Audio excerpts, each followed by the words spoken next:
Hi, Hugo again from the Uber Tablet blog. Now I'm pretty excited about this little event here because as you know, possibly from reading my blog, I received a phone call from Fujitsu PC Australia notifying me of a brand new arrival. It arrived to management at Fujitsu here in Sydney yesterday late afternoon, and at which point they called me straight away and said, listen, we've got this brand new issue or device that's about to be released. Do you want to have a look at it first? So obviously I got in the car, raced over, raced back, and here I am to show you.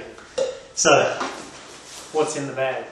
This is Fujitsu's P1610. So the latest offering in their ultra portable range.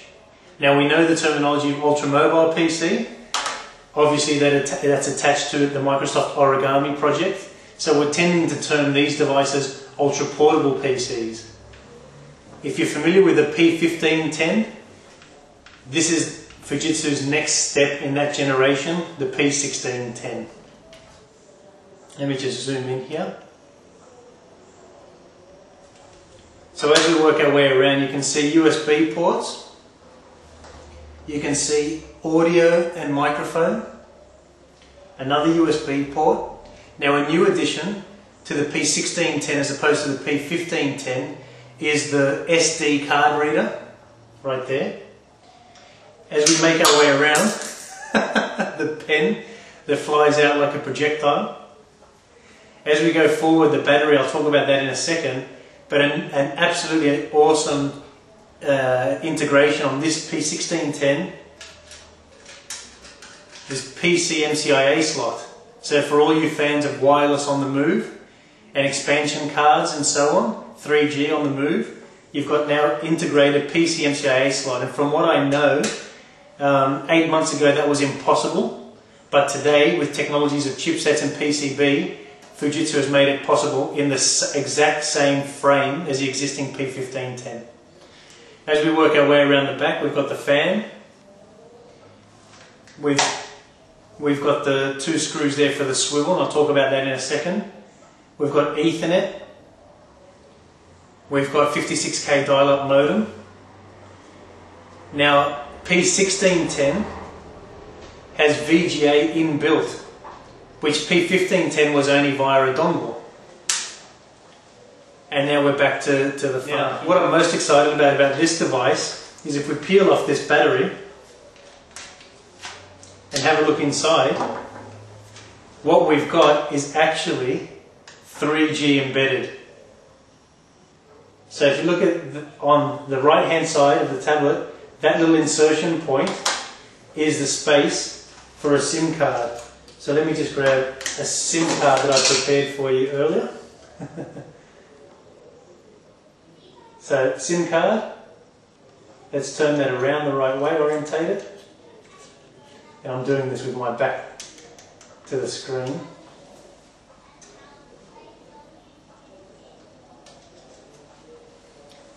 SIM card drops into place. Pop the battery back on. Zoom back out for you.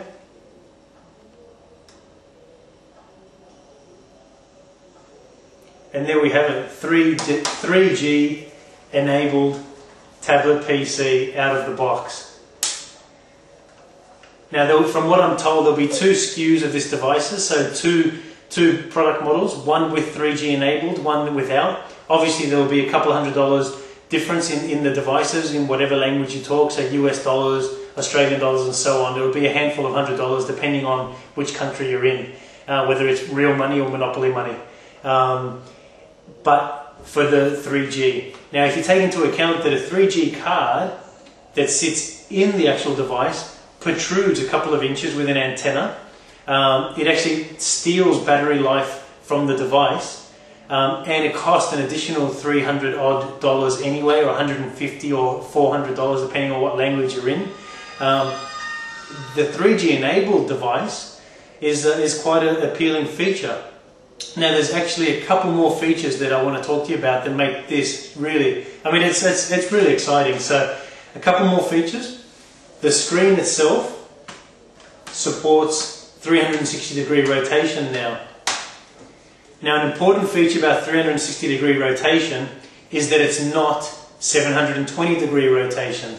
Now, let me explain that. So, you can rotate back one direction, you can rotate the other direction, but there's a finite point at 360 degrees where you have to go back the other way. So I can't keep swiveling 720 degrees. So it's just a question of being gentle on the reverse swivel. So much like the T4210, the Fujitsu P1610 will come with these embedded hotkeys. Now what they allow you to do is obviously toggle, rotate, and so on. So you'll have to learn what they all do. There's a function key, there's the menu key which pops up the Fujitsu menu, and you've also got obviously rotate through 360 degrees, which happens very, very quickly. Now, one exciting feature is the new integration of touch controller with software to enable lean and write. So if you followed my blog, you know that I'm a big fan of tablet PC and inking. If you followed my blog, you also know that my biggest problem with the ultra-mobile PCs is the deficiency in leaning and writing. You just can't do it. So if I open up Journal here, let's take a look what it might look like on this device. Let me zoom in a little bit. There's a clean journal page, and what I'm going to do is I'm going to say write my name. As you can see, I'm leaning quite heavily. I don't know why I've written my name and happy birthday. I don't know why. It's not my birthday. But I very clearly leant on there and wrote at the same time, and you can see there is absolutely no what James Kendrick likes to call vectoring. There is absolutely no vectoring, because what's happened now is that Fujitsu software and their touch controller has taken into account, just wait for the color to come back, has taken into account the XY coordinate of a pen as opposed to the multiple XY coordinates of the palm. So now we can go into landscape or portrait and lean and write. Now for me, that makes this really an ultra magnificent. So as far as ultra mobile computing goes, I think we're on track for a pretty exciting future. So this has been Hugo Ortega from the Uber Tablet blog, once again showing you the new and exciting way to ink in digital. Talk to you later.